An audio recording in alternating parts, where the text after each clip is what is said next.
Hello বন্ধুরা, নমস্কার সবাইকে। তোমাদের সামনে চলে আসলাম আজকে একটা নতুন রেসিপি নিয়ে। তোমরা ভিডিওটা দেখতে থাকো প্রথম থেকে শেষ পর্যন্ত, আশা করি তোমাদের খুব ভালো লাগবে। এবার আমার পনির বানাতে যা যা লাগবে, এখানে আছে টক দই, এটা আছে কাজু আর চালমগজ পেস্ট করে নিয়েছি আমি, এটা হচ্ছে বেসন, এটা হচ্ছে একটু আটার ময়দা, একটু চালের গুঁড়ো থাকলে ভালো হতো, বাট আমার চালের গুঁড়োটা নেই বলে তাই আমি এই দুটো নিচ্ছি। এখানে হলুদ গুঁড়ো, লঙ্কার গুঁড়ো, জিরের গুঁড়ো, আর এই হচ্ছে বাঁধাকপিটা।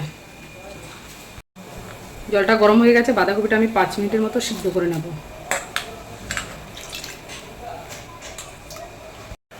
সিদ্ধ হয়ে গেছে বন্ধুরা, 5 মিনিট হয়ে গেছে। এবার এটাকে আমি নামিয়ে দেবো। জল ঝরাতে দিয়ে দিলাম, জলটা ঝরানো একটুখানি। জল ঝরাতে দিয়েছি, একটুখানি পাখার নিচে রেখেছিলাম, ঠান্ডা না হলে তো আর মিক্সচারে দেওয়া যাবে না। ঠান্ডা হয়ে গেছে, এবার মিক্সচারের সাহায্যে এটাকে আমি পেস্ট করে নেব। পেস্টের সময় আমি দুটো কাঁচা লঙ্কা দিয়ে দিচ্ছি আর একটুখানি আদাও দিয়ে দিচ্ছি এর সঙ্গে, সামান্য একটুখানি জল দিয়ে তারপরে এটাকে পেস্ট করে নেব। বাঁধাকপিটা আমার পেস্ট করা হয়ে গেছে, এর মধ্যে আমি এবার দিয়ে দেবো বেসন। এখানে আটা আর ময়দা একটুখানি মিশিয়ে রেখেছিলাম, সেটাই দেবো হালকা করে একটুখানি দিয়ে দেবো। একটু জিরের গুঁড়ো দিয়ে দেবো এর মধ্যে, সবগুলো দিয়ে এবার একটু মিক্সড করে নেবো আমি ভালো করে। এটাকে সুন্দর করে আমি মিশিয়ে নিয়েছি সব কিছু দিয়ে। সামান্য একটুখানি তেল দিয়ে দিচ্ছি, ভালো করে পুরো থালায় লাগিয়ে দেবো। পুরো থালাতে আমি এটাকে সুন্দর করে ছড়িয়ে দেবো, তাহলে দেখতে সুন্দর লাগবে জিনিসটা। চামচের সাহায্যে এরকম সুন্দর সমান করে দেবো এটাকে। কড়াইতে জল দিয়ে দিয়েছি, তারপরে জলের মধ্যে আমি একটা স্ট্যান্ড বসিয়ে দিয়েছি এর ভিতরে।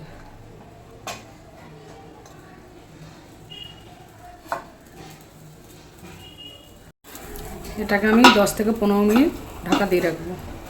এবার ঢাকনাটা খুলে দেখছি আমি কেমন হয়েছে এটা আমার।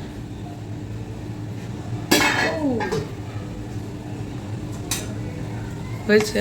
হ্যাঁ, হয়ে গেছে। এবার এটাকে আমি চাকুর সাহায্যে এবার পিস পিস করে কাটবো পনিরের মতো।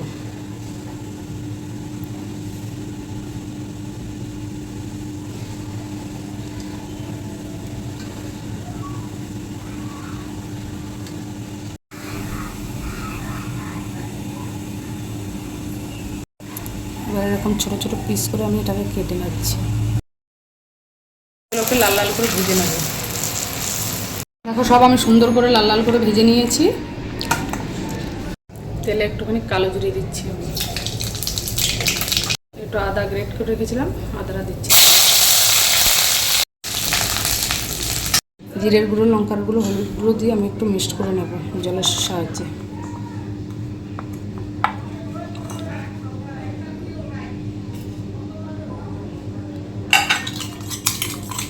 এবার তেলের মধ্যে আমি এটাকে দিয়ে দেবো।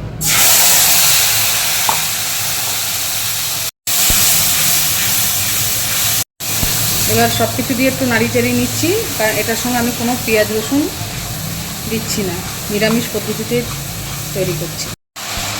এবার দিয়ে দেবো আমি এর মধ্যে কাজু আর চালমগজ আছে পেস্ট করা, এবার এটাকে দিয়ে দেবো।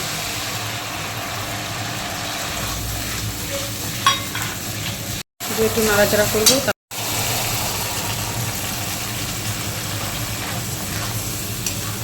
এবার দিয়ে দেবো একটু স্বাদ মতো নুন,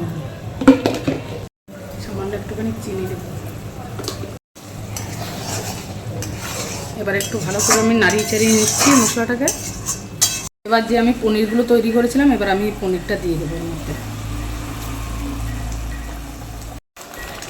দিয়ে একটুখানি নাড়িয়ে চাড়িয়ে দিচ্ছি। সামান্য একটুখানি জল দেবো।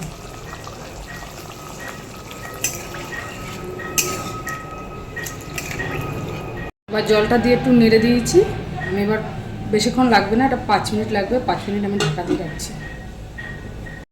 5 মিনিট হয়ে গেছে, এবার ঢাকাটা তুলে দিচ্ছি। কালারটা দেখো কত সুন্দর এসছে। নিরামিষ দিনে তোমরা ভাবছো কী রান্না করবো, খুঁজে পাও না, ঝট করে এই রেসিপিটা করে নেবে, বেশি টাইমও লাগে না, খেতেও খুব ভালো। এবার একটুখানি আমি ঘি দিয়ে দেবো, সামান্য একটুখানি গরম মশলা দিচ্ছি। আমার রান্না পুরো রেডি, এবার নামিয়ে দেবো। রেসিপিটা পছন্দ হলে চ্যানেলটাকে সাবস্ক্রাইব করে দিও, লাইক কমেন্ট শেয়ার করে দিও। দেখাচ্ছি নতুন ভিডিওতে। আজকের জন্য বাই বাই।